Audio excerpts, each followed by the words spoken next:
大家好，今日同大家分享一個蓮藕大利湯。咁我哋中國人過年咧就最講意頭，呢個湯咧係寓意佳偶天成、大吉大利。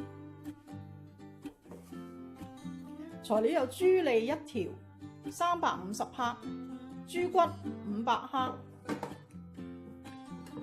蓮藕900克。咁喺中超買呢蓮藕咧，多數一袋嘅。咁佢一袋有3條，呢度係1.3公斤，咁我煲剩一嚿啦。呢嚿都有400克嘅。章魚1隻45克，蜜棗3粒50克，果皮1角3克，同埋1塊薑7克呢塊薑。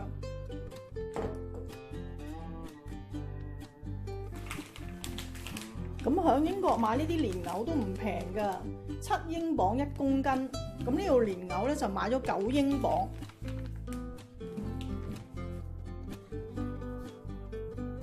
呢個陳皮浸軟身，呢個章魚都要浸軟身，太大咧你可以剪一剪碎佢。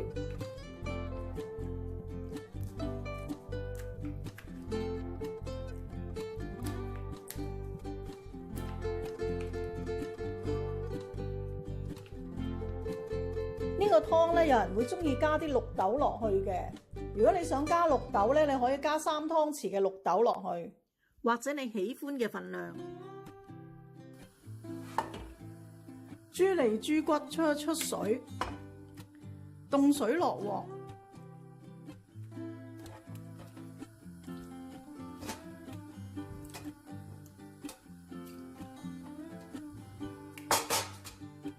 俾啲薑同埋葱，1湯匙嘅紹酒，滾咗之後出水5分鐘。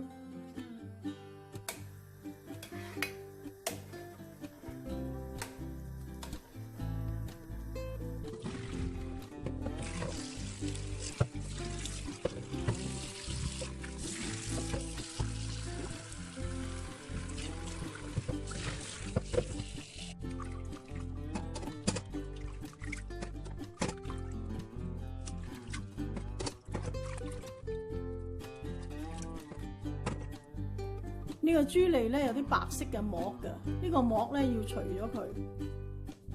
咁你可以用個刀刮一刮。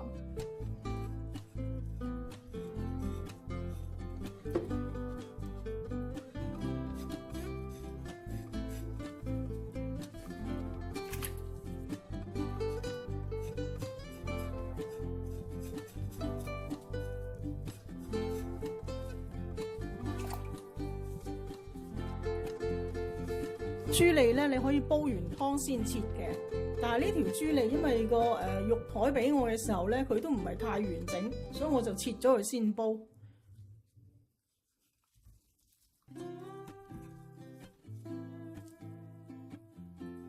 咁我啲肥嗰啲唔好要啦，切咗佢。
個蓮藕咧，可以攞一塊乾淨嘅洗碗布去洗乾淨佢。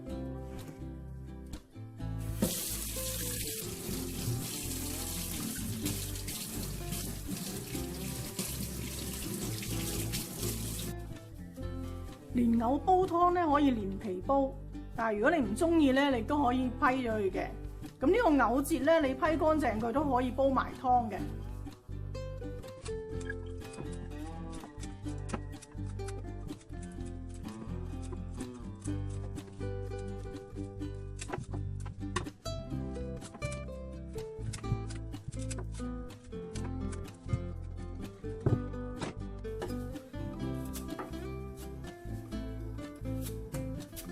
呢個蓮藕咧最好煲湯之前切，如果你太早切咧，你就要俾水浸一浸佢，如果唔係驚佢會氧化。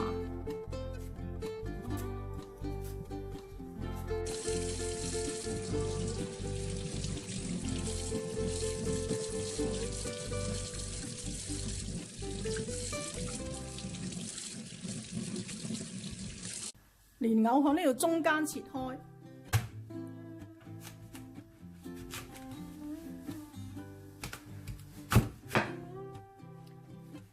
咁如果有泥咧，就再洗返乾淨。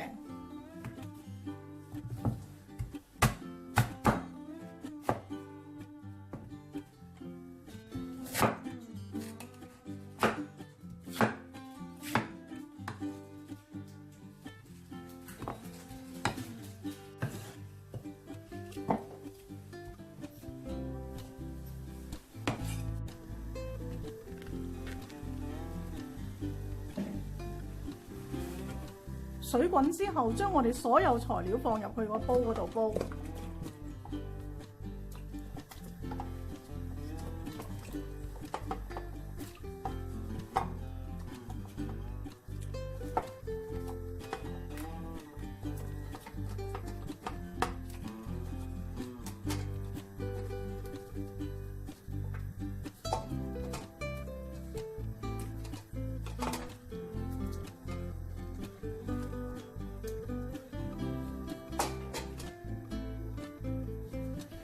大火煮滾10分鐘，然後轉小火，再煲2個鐘。